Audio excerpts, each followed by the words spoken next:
Krobeek here. This is the newest video in my Let's Talk About Games series.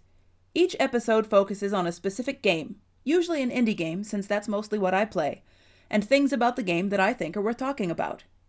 So let's talk about Mini Metro, a minimalist management sim about running public transportation systems. It differs from your typical management sim in a couple of ways. The first is that the player's actions are limited to building tracks, putting train cars on them, and occasionally expanding the capacity of stations. That's it. Station types and locations are procedurally generated. Gameplay revolves around the player trying to service all the new stations that pop up as best they can with the limited resources at their disposal. The other major difference is average session length.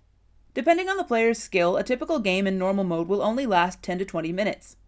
A player sitting down to play a management game usually expects to spend hours building an empire, but in Mini Metro, the player is purely reactive, expanding to meet the needs of passengers as they arise.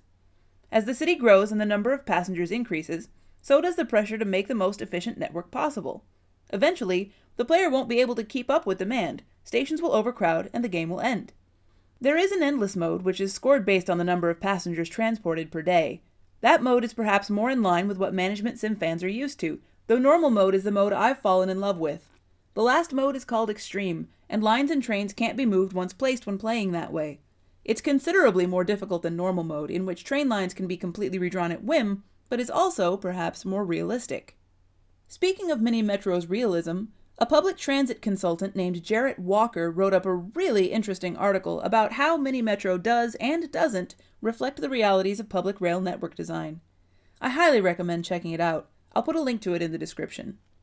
There's one more thing I want to talk about regarding Mini Metro. It's audio.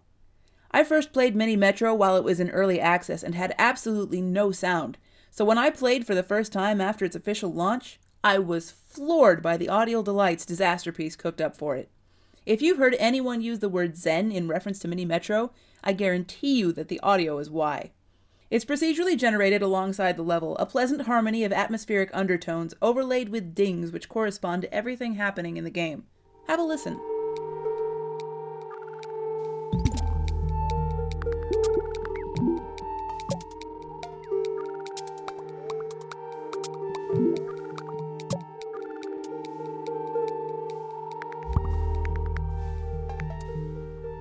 Although I don't think Mini Metro is objectively the best of the year 2015 games I've played, if pressed to choose one, that would come down to Assault Android Cactus, Crypt of the Necrodancer, or Tales from the Borderlands. It's definitely my personal favorite. Like many procedurally generated games with short play sessions, it has a daily challenge, and tackling that has become something of an evening ritual for me, a thing I can do to relax but which still requires some brain power. The only thing that would make the game better is having it on a tablet, which developer Dinosaur Polo Club is working on. Have you played Mini Metro? Leave a comment to share your thoughts on it, and if you like this video, please consider hitting the like button, subscribing to my channel, or sharing the video.